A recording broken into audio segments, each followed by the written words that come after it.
listening to Table for Five with Felicia and Annette, only on LA Talk Radio.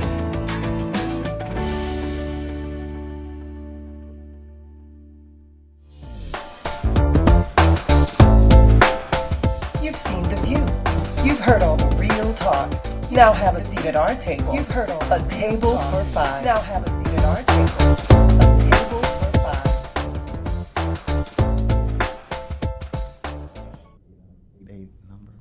Good Monday morning, everyone. Wednesday morning. Sorry. So sorry. We're still trying to get used to this Monday-Wednesday schedule, but it is Wednesday, September 26th. I'm having technical difficulties. Yes, I see that. Some technical issues. Yes, good morning, everyone. Welcome to Table for Five. It's Wednesday, September 26th, as my lovely co-host just told you. You are watching Table for Five. Welcome to the show, where you, the listening and viewing audience, will always have a seat at our table here on Table for Five. Yes.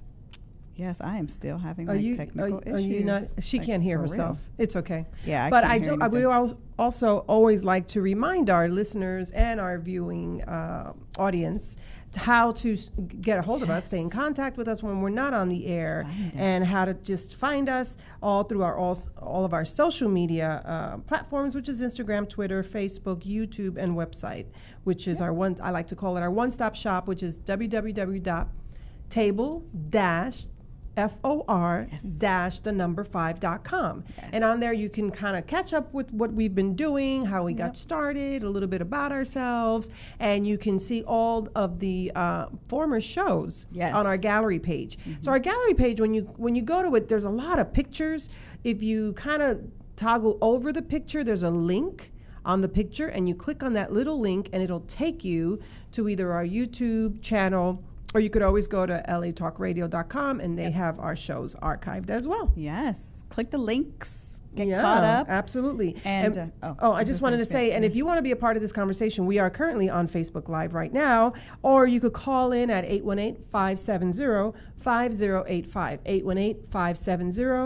818-570-5085. Oh, and if you want to advertise with us, also on our trusty, lovely website, there is a little tab that says advertise with us. You click on that, you read all the information, and you send a little email to someone very professional who will return that email and give you all the information on the different tier opportunities. Yes. Housekeeping. I know, right? That was a lot. You did it. But we are going to jump right into our show because we have a lot to talk about today. You might recognize our guest here from a previous show. We have a repeat. Welcome and good morning. Today's show, we are discussing an informative topic. Yes. I don't know, that's kind of very timely. I'll have to tell you. If you have teenagers in your home or you know of a teenager, this show is for you. Here to discuss the psychology and physiology of teenage sex is our special guest, Dr. Ryael Sims. Yes. Good morning, Dr. Sims.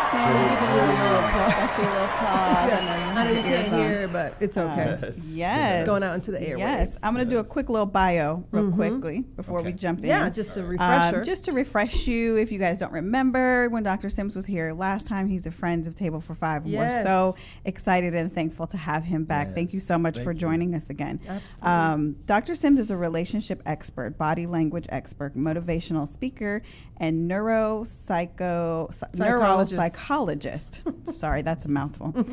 Relationship scientist. Dr. Ryael Sims is a cognitive neuropsychologist, behaviorist, motivational speaker, and the leading authority on the neuroscience of relationship/sex worldwide. A licensed and certified relationship coach, counselor, marriage facilitator, body language expert with the Relationship Coaching Institute and the Prepare Enrich program, Ryael's passion is analyzing the neuroscience of love by discussing why we dissecting. Oh, sorry.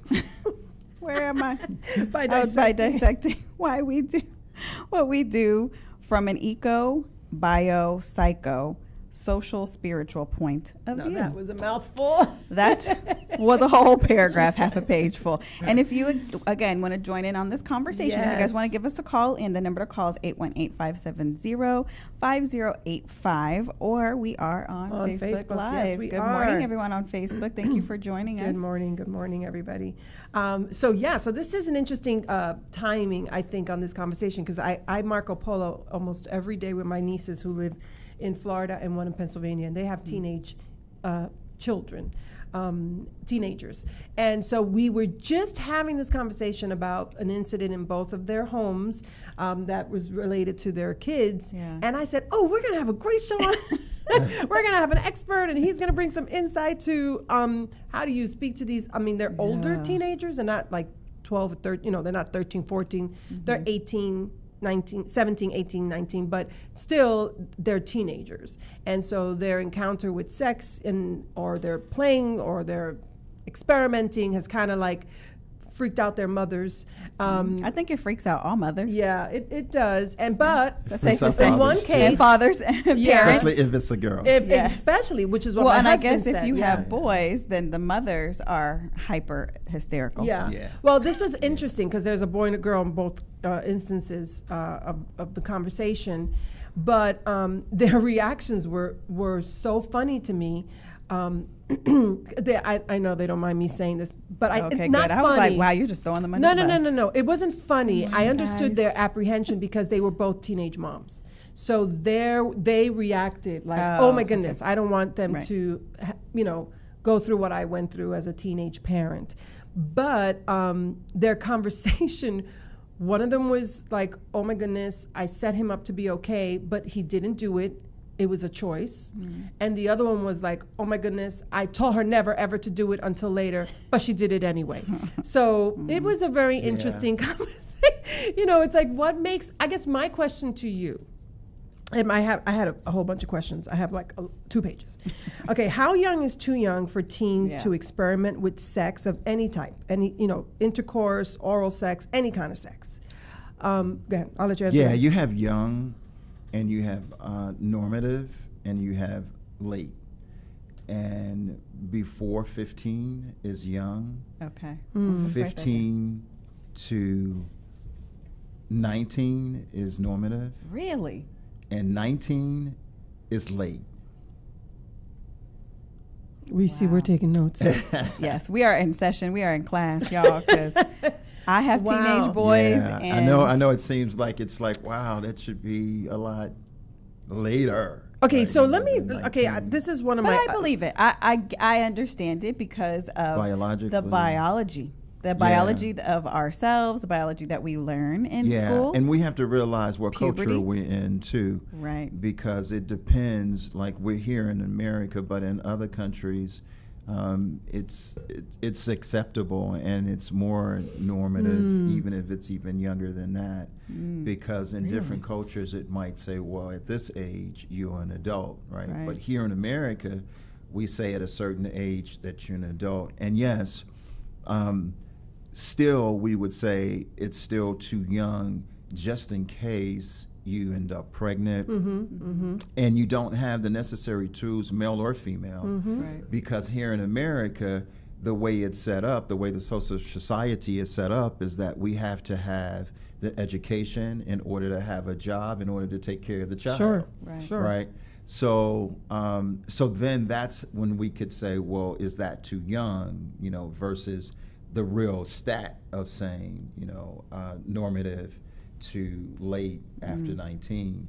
But still, you still should have that necessary tool. So we still can say it's late. It's too early, even though it says, 19 late. Is late. Right.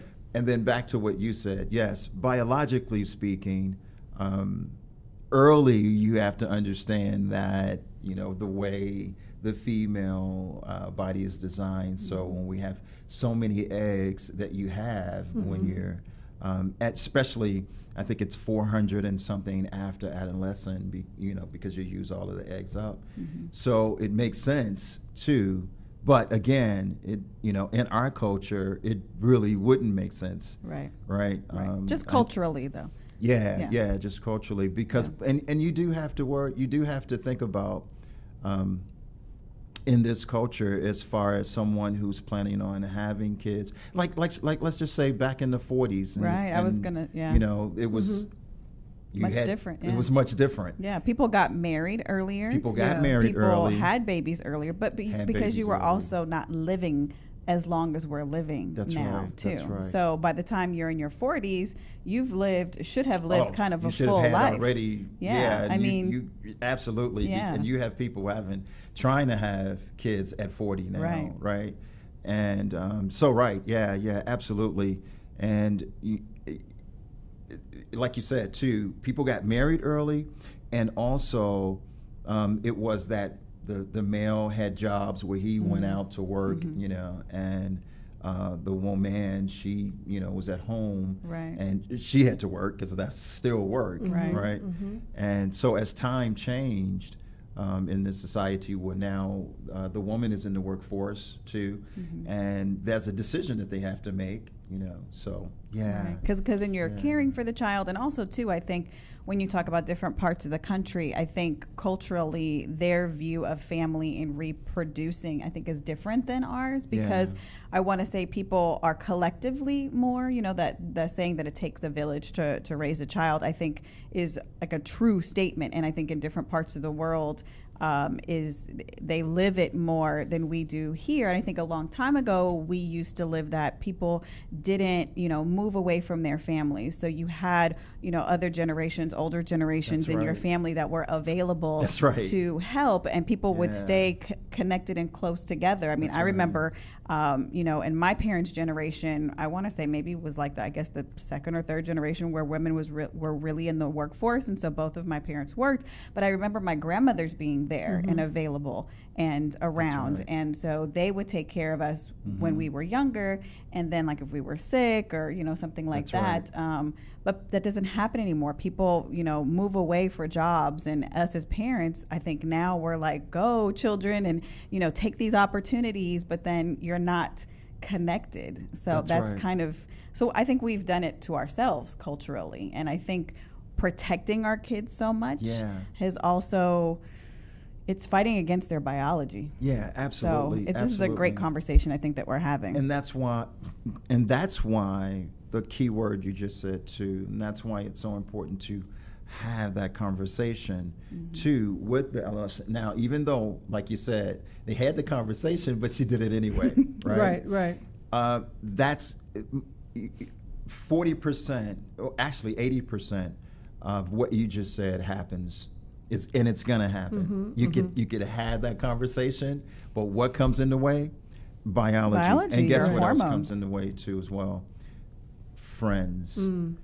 Because she's doing it, so I should do it too as well. Because we get to an age where we listen to mom and dad, but we don't listen. But we don't, because once we get into group, you know, it was a study.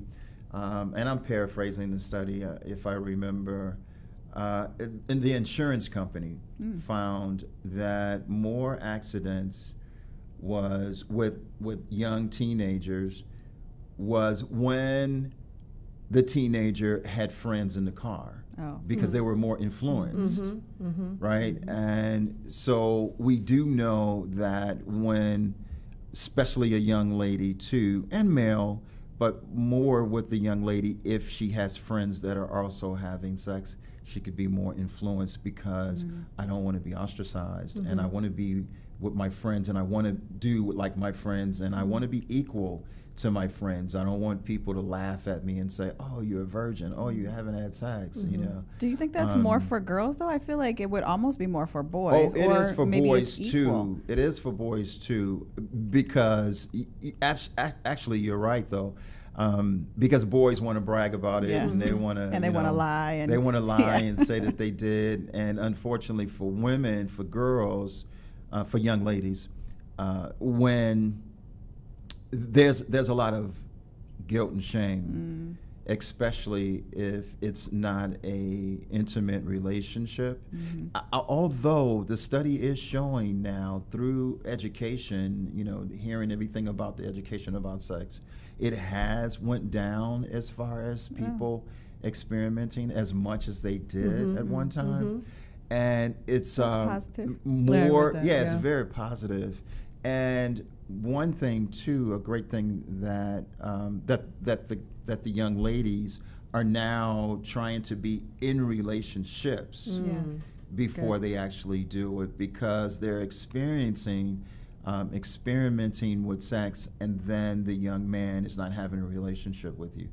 And that's one of the things that we really find very depressing for young ladies, is because they give up themselves for the first time, and then the young man is not interested in having a relationship. Long-term relationship. Is that okay? So is that a level of maturity, or is that just across the board? Because that happens in in adults as well. Your one night stand, or you're just hanging out, a hooking level up. of maturity. It really is. I was going to mention that too, because we there's not much study as far as what actually happens biologically or physically and mentally with teenagers when they have early sex, right? But we do know with maturity, we know that at a certain age for adolescents that they are more risk-taking in that period. So that period is when they really take a risk, right? And that's where there's a part, Madal, in our prefrontal cortex, in that area, and just our prefrontal cortex, that's the area that regulates our decision making, planning, right? And it's not fully developed just yet 100% because of experience. Now, like you said, if it comes from maturity, from you experiencing different stimuli and events, of saying no, of saying not, I don't want to just yet, and playing with biology, sometimes you don't get an opportunity to even say no, because biology is so strong when we talk about the chemicals. I think sometimes that we talked about last time we were on the show, all of those chemicals are so strong. And I think that's the conversation that we need to have with our teenagers as to how strong these chemicals are when you are saying, well, I'm not going to go all the way.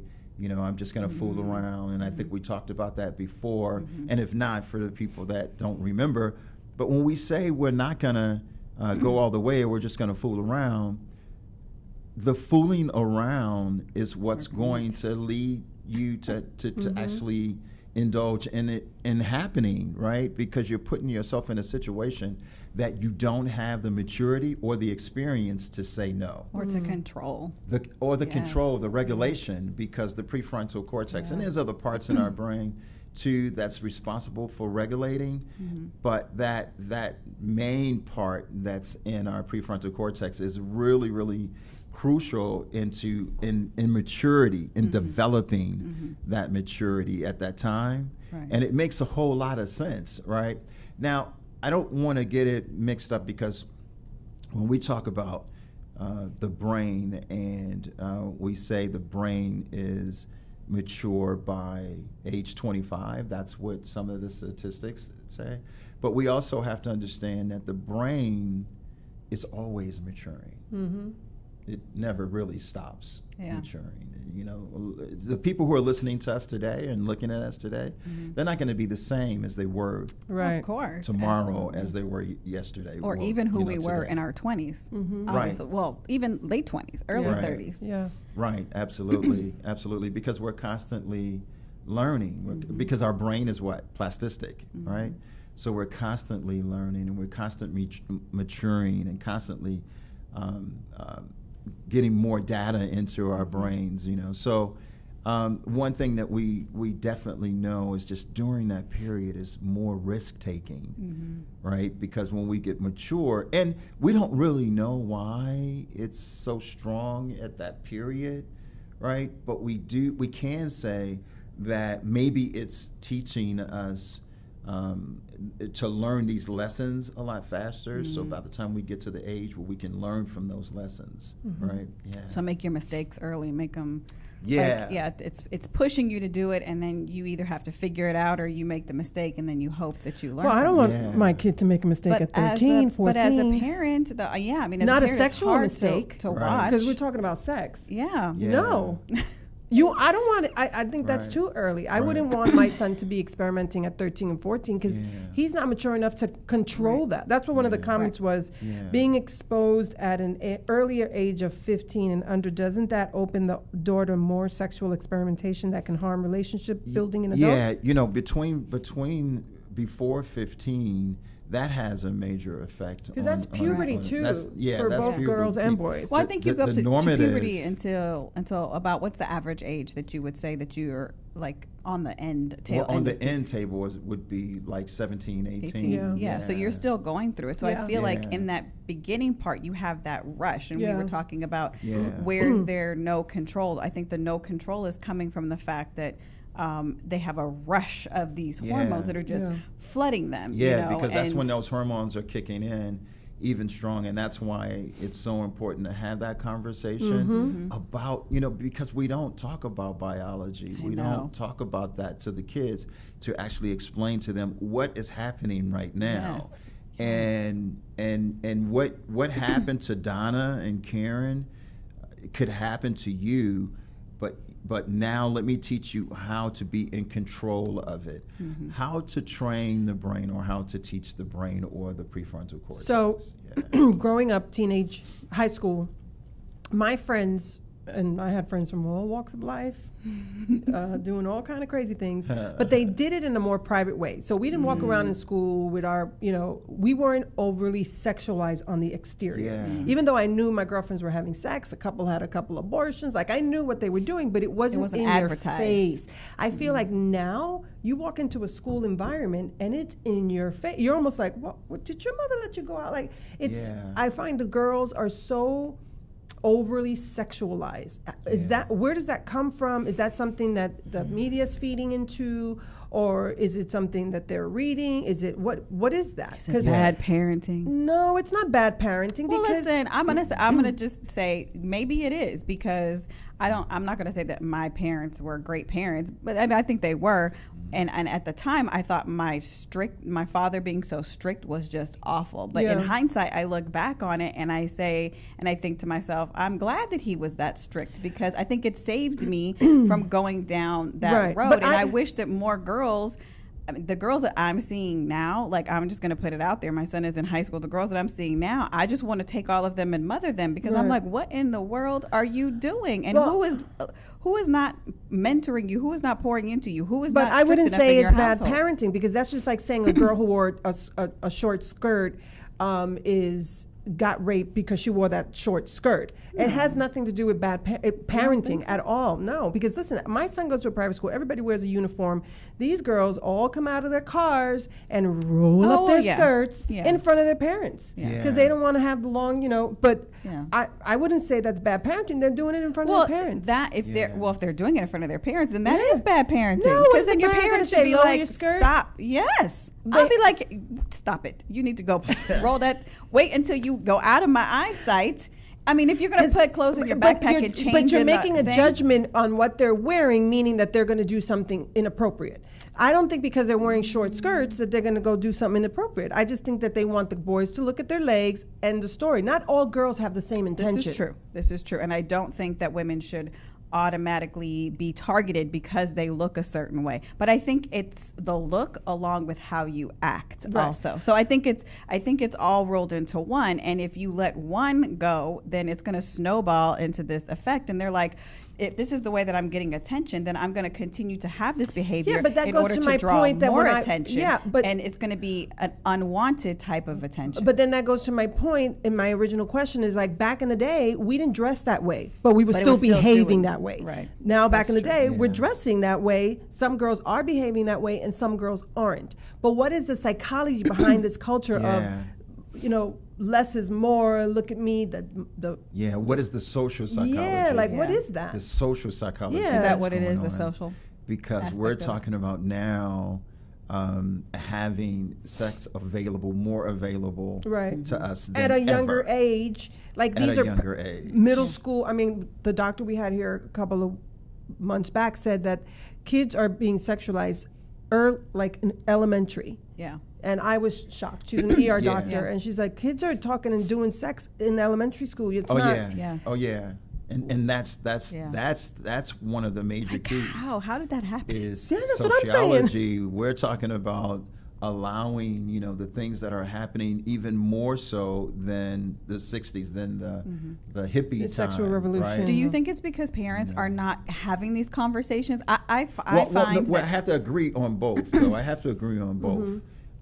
When you said parenting, and because what you were saying, you named everything. Yeah. You named when you were naming, and you said, "Is it 1, 2, and 3?" It is. It is exactly what you're saying, and that's why it's important for the parents to be more aware of that. That's why it's important to have that conversation because I don't know. Gosh, I forgot the name of this documentary. Where the kids go on their phones to look for dates. It's like a dating app? It's a dating app.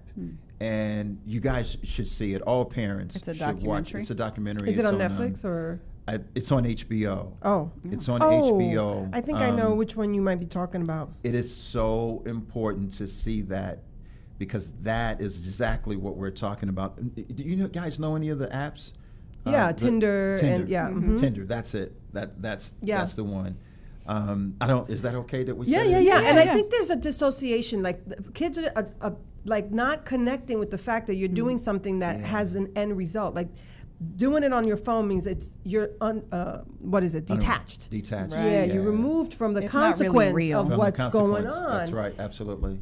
And it's designed for that too. It's designed to get you hooked onto these apps, and now I'm not against dating apps as an adult, right. But these apps, they know that they're not reaching us, so they're targeting. Or do you feel like us? Targeting younger? Oh yes, absolutely. Really? Absolutely. I need to watch this documentary. That's what's going to keep them alive. When they're targeting them. So is it called Swiped? Really swiped. That's Swiped. Hooking up in the digital age. Hooking up in the digital age. On HBO. It's called Swiped, absolutely. A documentary called And it is so important to watch that documentary because do they talk about young children? Oh yeah, absolutely. Wow. And when you see these high school, you could see where, just like when you're saying, how did this happen? When you could see young ladies saying, I just want to hook up. I just want to go on and hook up. But then you have young ladies says, I'm looking for a relationship. I'm not on this to just hook up. Right, and so we have to, and I'm just saying the apps, they have to say, oh no, you actually make some hookups. You actually such and such got married, and such and such got married. That's so you could try to stay on. Right. When you realize that the men are there only for hooking up. Right, and so that's where that depression comes in too, because now you run into, guys that just wanted to hook up and you're thinking, I want a relationship. Okay, wow. I have a couple of questions, but we do have to do a commercial, but I want to throw these out there. What's wrong with abstinence? What's wrong with, is pornography healthy and a healthy outlet, and masturbation for boys and girls? And making out, the physiology of making out. Okay, these are your questions? Yeah. Yes, so hold that thought. Think about that. Okay, can I go now? Yeah. Because we have teenagers as adults. We know what we can control somewhat. unless it's an addiction. But yeah, but let me just do our commercial. Our sponsor for today is Zavala Law Firm. Attorney Evie Zavala has been achieving exceptional results for his clients facing DUI and other charges for over 15 years. Evie has earned a reputation as the attorney to turn to in difficult and even seemingly unwinnable cases. His unique legal talents and courtroom intuitions obtain stunning results, vigorously protecting the rights and interests of his clients. If you need a criminal defense attorney, contact Zavala Law Firm at 818-987-7010, 818-987-7010, or visit their website, www.zavalalawfirm.com, zavalalawfirm.com, and you can also find that information on our website. Yes. Thank you. And one more thing for you to think about as you're processing all of those questions that we just threw at you. I wanted to just throw in there too. It's been kind of my life experience over the last couple of years, and talking with other parents and people that I know, that people, for whatever reason, are not talking to their children about sex, or I think early enough. I think people are waiting, and they're like, oh, your child is 8, 9, 10, and they're like, oh, that's too young. We're not talking about about sex to our kids. And I'm thinking to myself, you should have been kind of easing it into these conversations, you talk to them, and you send little seeds, but people are age appropriately. People aren't doing it though. Like I think some people, and I'm not judging y'all or anything like that, but I think some people might be waiting, like, okay, I'm not going to say anything, and then all of a sudden, when they're 12 years old, we're going to sit down and have this big talk. And I think maybe that's how things happened in the past, which, I can't say it was good, better, or not, because but all of the information in the past, like you said, people were still doing it, but it wasn't out there available. So the children, young people didn't have access to information like they do now. So I feel like they're getting more access to more information earlier, and so as a parent, we need to combat that with good information and being able to be there every step of the way for them. And that means having uncomfortable conversations, I think, at an earlier age. So I was going to ask you, too, in that list of questions, what age do you think it's a good idea to start planting these little seeds? Yeah. I'm so glad that you mentioned that. Look, I learned about sex. I knew a whole bunch about sex, about woman, man, about procreation. I got that information in school. I'm from Chicago. We had sex education in 5th grade. In 5th grade. How old are you? 52. How old are you in 5th grade? Oh, 52.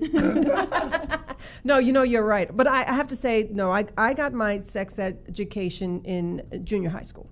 So it must have been 6th grade. It was 6th grade, because 5th grade my elementary went up to 5th grade, and then in 6th grade I got it. But I think that's if you went to public school. I went to Catholic private school. Catholic we talked about even in Christian school. I mean, my kids, they never watched the video in their Christian school. Like, what video? There's a video that is shown that you as a parent have to give permission to, that they show in public schools now, in middle school. So do they have it today though? In public schools, but if you're in a private school, a Christian, Catholic, religious type school, religious school for sure, I don't think there's any kind of video. There is a brief talk and discussion about it, and I think I think in 5th grade they do like a mother-daughter tea, where I think it's like touched upon, and I think they do a father-son sleep out, where again that's not touched upon. My experience, it's not, but it's okay. Well, I'm just for the school that my kids go to. Yeah. So you said you had it in 6th grade. In 6th grade, but I grew up in. I was 11, 12. No, because it was not too young for me. Because then soon thereafter I started menstruating, so it all made sense. I didn't freak out. It all came together. So I was like, now I understand what she was talking about. No, I didn't think that was very young. In my son's Christian school, they did the separation of the boys and the girls. It was 8th grade. 8th grade, and they had the big talk, and we knew about it. We got a little email that they were going to do that, and then they separate them, and then they just say, okay, because they had health class and they knew that they were going to talk about this topic. That's good. Yeah. Yeah, and I So, but it was later. It wasn't like 6th grade. It was 8th grade. Yeah. Yeah, and I think it's really important when the brain is as that sponge to suck up information right now, you know.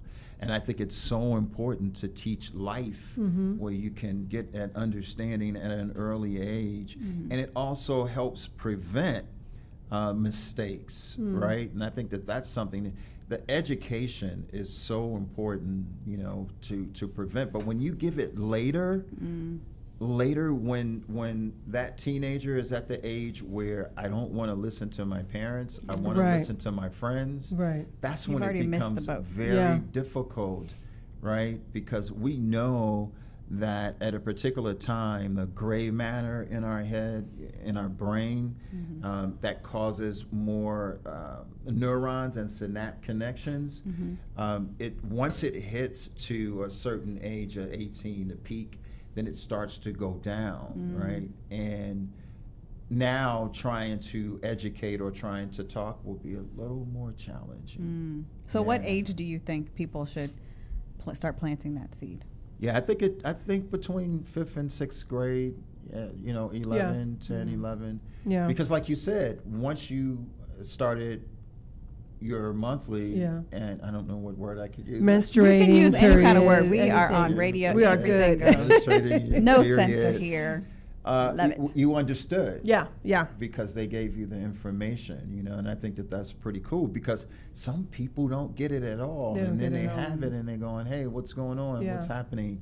You know, what's happening to me? And then they still don't get the information. They just say, oh, you're on your period, and that's it. And instead of sitting down and actually explaining what that process is in that system, you know.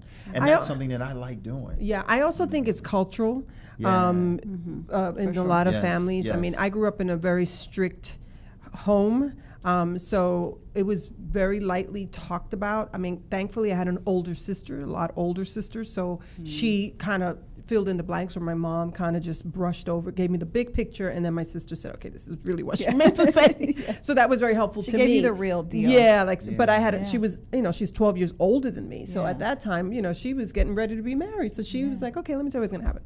So that was beneficial to me, but I also think it's cultural where, you know, some Hispanics family just don't talk about it. They just assume you're just going to, you know, walk into it and be like, okay. Well, and I think also, too, if people hadn't had that conversation, like I feel like I had to hit the ground running and I had to figure it out earlier because, one, I had boys. Yeah. And so I was like, okay, this is going to be a challenge for me because I don't know how to do boys. I don't have boy parts. Like, I don't know. This was new water and territory. Like, I had it all planned out in my mind for a girl.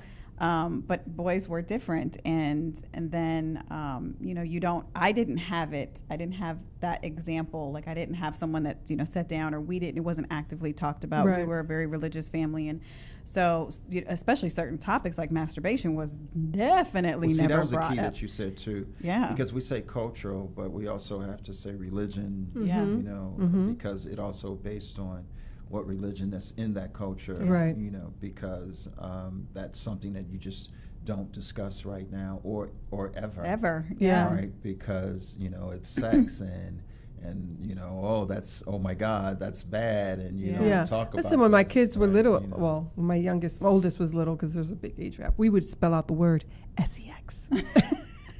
You know, I mean, I did that, and I'm, you know, pretty evolved, and I was like sex, and he's like, and at one point he goes, you know, I know what you're saying. Right? And I was like, oh wow, okay. But going back to a couple of the questions that I proposed, and the reason that I find this really interesting right now is there's a couple of things going on in our social environment and that are in the news right now. The first thing being that The Bachelor, I didn't know this, but the new Bachelor that's on ABC, is he the virgin he's one? a virgin. So, and he claims he's a virgin, so if you claim it, then I guess you are. Is he a reborn again virgin? I have no idea. Oh, okay. But the concept that he's stating that, coming out and making that declaration, people are like shocked. And like, oh my goodness. Why, you know, he can't possibly be a virgin because he's a former football player. You know, the argument was very funny. But I found it very interesting that they were frowning upon the fact that whether he's a virgin or not, or whether he's a reborn virgin or whatever, they were frowning upon that. And I thought that's kind of weird, because that's interesting because whether a teenager, and I'm going to talk about maybe, I'm going to say 16 and older, because I think anything younger than that is too young. Like, I think that's, but 16 and older chooses to be a virgin, they are frowned up. Like, that's like, why are you doing that? Yeah. They would be ostracized. Yeah, like, what is the psychology behind that? Yeah. As far as the people. Yeah, like, why is it so frowned upon nowadays that if you're 28 or you're 21 and you haven't had sex, that there's something wrong? Yeah, because that's the trend. That's what's happening. You know, that's the thing. It's like, if you're not doing it, what's wrong with you? You know, are you gay? Right? You know, I mean, I guess I shouldn't have said that, because it that isn't for a heterosexual relationship. I mean, it doesn't. Being a virgin, whether you're gay or not, it doesn't. It's not relative. But I think that would be one of the things. That's the things that they say. They would say to a boy, and if he's not, then offends, and if he is, he's offended. It just it's absolutely, a bad thing. Absolutely, yeah, because of the trend, you know, and they're saying everybody else is doing it. So then, and if you're a virgin, it can't be a virgin, and what are you trying to prove? If you are a virgin, and you know, and you're going to find that even more today, you know, right now. Because again, the new sexual revolution today with what's happening, you know, the internet, and I mean, you know, when it comes to porn, right? It was. I mean, you had to go to a video store or and you magazine. Had to be of age, right? So mainly only male that would actually see that would be a man, you know, of age or over 21, or if you found your father's Playboy magazine, right? Remember, you have the stash hidden, right? But now that's not the case. Right. It's everywhere. It's everywhere. It's so you accessible. can go online, and yes, it definitely has a major effect on the young adolescent's brain when it comes to porn. It has a major effect, and if you're not careful, and how do you know that you're careful if you don't have the teaching of being careful? Right. So you definitely, you know, run into the fact that you become addicted to it. Yeah. I think it's interesting you say that, because I just had like a little aha moment. I think the sexualization of this young generation, the millennials, and has a lot to do with the internet. I think it has. It's a huge component. Been a whole new world. That's opened up. This electronic world that we live on. There's no back door. There's no back, you know, dark room that you walk into. It's right in your house. It's your bedroom. It's in your it's in your hand. I was getting ready to say it's in your hand. It's in your back pocket.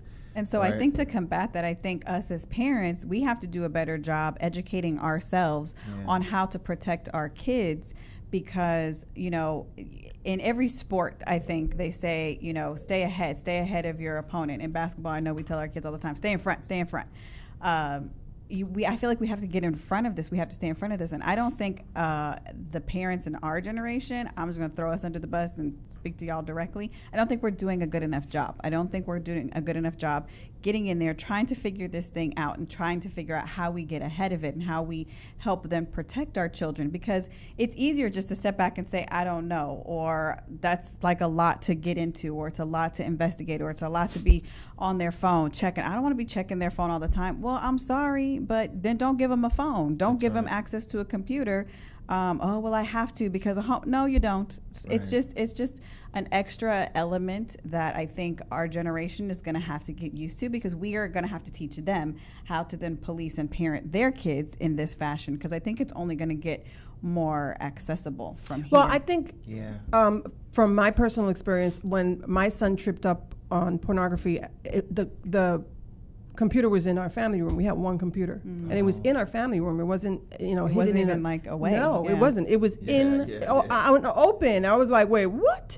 But having that experience, I learned in that moment that there were a lot of safeguards that you could put on your phones, on your computers and stuff, so that you could at least be alerted, okay, there's a website that's not within, you know, your permissible sites to search. So I would get a prompt and be like, okay, so what is that? And I would look and be, oh, he's just doing something for school, or he's doing, and understand that. So they have, you know, we have to do the work and know, okay, there are. But I wish that facilities, I wish like high schools would also help us. And I think, you know, parents, if you're out there listening, maybe get involved in your PTA, or maybe go to your school and say, is there something that we can have on a monthly basis in addition to like the PTA, bake sale, what's going on in the school, something where parents can come together and get this information. You know, like, hey, this is the problem. This is something that we're seeing. This is a trend. You know, it's only until it's a huge, huge problem, until a school has like a 50% pregnancy rate, that they're like, oh, guess what? We kind of maybe have a sex problem. Like, y'all need to stop. Absolutely. It's, you know, and I'm so glad we you all said need to that come too. together, and we need, as parents, we also need to have a place where we get this information that's easily accessible to and us. allow experts to come to your school. Yes. You know, I get turned down a whole lot because I want to teach the education. You get turned down? Yeah, because the thing is that they're too young. I mean, that's what they're saying. Oh, wow. But what, are you going to elementary schools? Elementary schools and high schools. And they're saying that they're too young? Yeah, that they're too young to talk about this. Oh, Is this public school? know, yeah, public schools. Yeah. That's interesting. So let's say, so how do we, I guess, how do we teach, well, how do kids learn? Because you can't teach it. They have to learn it through a learned behavior, a sense of self-control. Like if they're, you know, 13, 14, and they're like, oh my God, you know, their heads are going to explode. Both boys and girls. This is not just a boy thing. This is, I know this for a fact to be on both sides. Yeah. What tools can we tell them to engage in to say, okay, just cool your brakes, like just cool it, you know? Yeah. Yeah, that's one word, cool your brakes. That's a good word. Yeah, that's a good one. Cool your take brakes. a cold shower. But it goes back to you know, actually you being the teacher. It goes back to you being the teacher. Everything that you know about sex education, it's time to talk to the kids to teach them how not to put themselves in that situation. Right? Because especially this is the period where they don't want to listen to you. So let them know that you understand this is the period that you will not listen to me. Right. Let them understand. I know that. Yeah. Let them know saying, I understand that this is the period that you don't want, oh mom, right. oh dad, right? Let them know that you understand that period. Yeah. That I understand that period, and I know you want to be like your friends. Let them know that you understand that as well. See, they think you don't. They think we don't know. You don't know. Yeah, because you ain't never been there before. Right, because you haven't been here, you know, and you're not here, so I'm going to listen to my friends. Let them know that you understand peer pressure, that your friends are they're going to push you into this. Let them know that you are aware of that. And why? Why do you do that psychologically? Because when it starts to happen, they'll think about you. They'll hear you. Are you sure? They'll hear you because see we don't tell the kids, okay, Mark that you're hanging out with, Mark is going to convince you to take some drugs. Oh yeah. He's going to convince you to drink because he's a drinker. And I heard he's a smoker, right? And I heard he's having sex right now. He's going to try to get you to do it. And it's like, oh, no. It's like, trust me. I've been there. He's going to tell you that if you don't do it, that you're a square. That, you know, you are less than. He's going to tell you that. She's going to tell you that. She's going to explain that to you. Your girlfriend is going to tell you, girl, if you don't. But see, when you're telling them that, you're explaining to them what's going to happen. You're explaining to them what's going to happen. We don't teach them that. We don't teach them that we're going to be around our friends and they're going to try to convince us to do something. We don't explain that. We just say, don't do it. don't do it. Yeah, that's right? true. Yeah. So when it happens, guess what? They say, just like you said, when you said the minute you started your period, you are already informed, right? So when this person says, girl, you haven't had sex yet? We all do. And then she's going to think about moms. Oh, this is what mom told me. She said that this was going to happen. She said this conversation, yeah. And see, what happens is that the child feel safe by mom's protecting me, right? And this is so important to make your child feel safe by you, because this is where the bond comes in. This is how you have the mother-daughter bond. This is where the child feels protected, okay? Because if not, this is how a child can end up having borderline personality disorder, because if they don't feel protected, you didn't protect me, right? So I have to protect myself. So now every time something happens, they're thinking about just themselves, right? And they're thinking about what can also become narcissistic as well, because my parents didn't care, right? So it definitely comes to the point where you have to let them know that you know all the tricks and trades, right? And you're giving the daughter, you're giving the son the tricks and trades. And this is coming from my partner. Who is my partner? My mom's. My mom's is my best friend because she's schooling me, right? She's telling me about life. She's telling me what's going to happen, right? And it doesn't have to be like this. Right. It's like, girl, let me tell you something. Yeah. Let me tell you what's going to happen. Let me tell you how this is going to happen and that's going to happen. And so that's that bond between mom and daughter now. That's how daughters and moms become really, really close, because mom is doing what? Protecting me. Mom shows me that I'm being protected. Are there any other tools that we can use, like this documentary that you, is it, and I want to say, because I'm all like, got to get it out. So there are two things that I wanted to say. There's another show that we really like. It's called Big Mouth. Look it up. But I think it's a really great show. And my husband and I kind of watched it before. We introduced it to our son and then allowed him to watch it. But it's a really great show because it's a cartoon, but it's very graphic. But it's all about teenagers and puberty. And there's a hormone monster that is a character in the show. And so I feel like, you know, I'm always looking for tools and things to utilize and be useful. Do you think that watching like a documentary or sitting down and watching something with your child is a good way to connect with them? Oh yeah, absolutely. And then have a conversation. Yes, because then you can have these. It's a have segue. That way you don't have to sit down and say, okay, come on, let's talk about. That's right. And it's not situation. coming. It's not just coming from you. Right. Too. You know, you're actually seeing this education, but it's a wonderful thing to do, and then sit down and have a conversation. Look, let me tell you, a teenager or a child feels so important that they're actually sitting down and articulating with mom and dad, like, you know, it makes them feel like I'm in the group with my father. So I don't have to be in the group with my friends so I can feel ostracized. Right. So the thing is having a conversation with mom and dad, you know, an intimate conversation where now you're out of college and you can say, I remember when my mother told me, I remember when my father told me. Things stick with you. I remember everything my father told me. My father sat down and we had sex education early.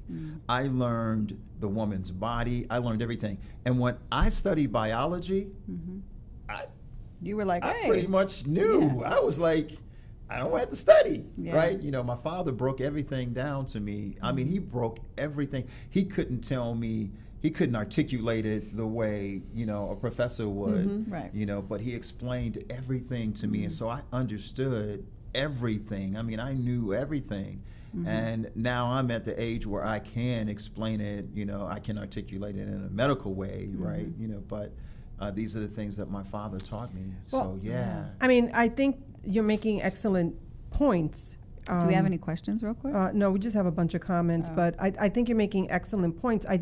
I'm concerned for the kids who don't have parents, who don't have, you know, a two-parent household, who don't have relationship with their parent, who come from a broken home, who's the mother's working, you know, two jobs, or the dad is absent. There's a lot of, you know, we're talking about the ideal situation. We have the ideal situation. And even with the ideal situation, it hasn't worked out perfectly for me. That's right. So it's a very slippery slope. You just hope and pray that whatever you put in the child, and any child, I think you said it earlier, it takes a village, and we can't ignore everybody's kids, even though you're like, that's her kid, let her take care of it. Absolutely. Well, you know what, she's not, because there's something going on there with her. So say, hey, how you doing? What's going on? You know, you want to talk about something? Or just like, I feel like we've stopped being busybodies sometimes. And I know I grew up in a culture where everybody was a busy. In your business. You know, I would like to see what you said too, school and parents, when you said if school could help us. It'd be totally awesome if you actually had parents and the teachers and school just take a time where you know, with the day that you would have a talent show, have this, you'll be amazed of how many kids would love to just sit there and have their parents and the teachers just have a conversation. Even if it's a round chair conversation, you know, just have a conversation about it. And I think the thing is that us adults, because we're older and we're, you know, it sort of just like goes way back in the day where remember, I mean, I'm not promoting marijuana, but I'm just saying when the movie, what was it, Marijuana Madness or something like that came out. I remember that one. And they showed people going crazy with marijuana, right? You know, and it scared everybody instead of having the conversation, right? You know, and so the same with sex with us as an adult, we think what's is natural is not natural because we're like, oh, but then also we forget when we were teenagers because a lot of us did have sex when we were teenagers, right? You know, and so well, I didn't. I didn't. Yeah, I didn't either.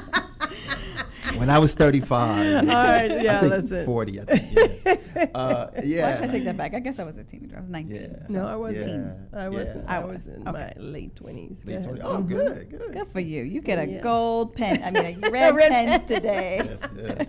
Well, we didn't get to our other two questions, so I guess that means that we are going to have to have you back. Oh, please have me to come back. We had I a lot really of love great, being here because I like giving that. Yeah. Thank you, everybody on Facebook Live who has been commenting. There were conversations. There were full-on conversations with each other and comments and people agreeing and people sharing their experiences and all that good stuff. So thank you so much for doing that. We always appreciate that people are engaging with this conversation, even if they're having it amongst themselves. Yes. So two things to watch. Go watch the Swiped documentary on HBO and check out Big Mouth. I mean, as a parent, check it out first. I mean, don't be like, hey, let's come watch this cartoon because it's not really about that. And then decide if your child, is, have the conversation. Sit down at the table, sit down in the car. It's not that scary. Have the conversation. It really is. It's not that scary. It is not that scary. It's not, I don't know why we're so afraid to talk about it. It's not that scary. Because I think we just don't know. We don't know how to start it, and I think movies are a good way. I mean, we started, having our kids watch, like 16 Candles or, things that are like, can start the conversation in a very relaxed manner. Yeah. But we got to have you back. Thank you so much for coming. Yes. It's always a great conversation with you. I know. Yes, you always learn something. We got before 15 too young, 15 and 19 normative, 19 late. I was real late, like super late. But we want to thank you for being here, and we will catch you next time. We want to thank you for joining us. We hope you've been informed. I'm sure you've been educated and slightly entertained. We will catch you next Monday, Wednesday. Don't forget, Mondays and Wednesdays on LA Talk Radio. Have a great rest of the week. Bye. Bye.